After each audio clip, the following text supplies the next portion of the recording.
Banyak terima kasih Satu Malaysia. Banyak yang telefon, banyak yang bantu saya. Katil, wheelchair, semua banyak bantu saya. Saya nak bagi satu info. Hari ni akak balik, tapi dia belum operate. CT scan sudah ambil, report belum keluar. Dia orang hantar balik rumah.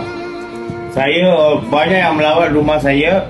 Saya nak tukar dari rumah ke office sebab ini rumah saya tingkat 3, tak ada lift. Akan susah naik. Nanti lagi pun toilet sini bukan yang duduk punya lah. Orang cakap toilet toilet Mat Saleh. Bukan toilet Mat Saleh, toilet biasa je. Nanti kita sudah pergi office. Mulai besok kalau siapa-siapa nak rawat, terus boleh datang office saya.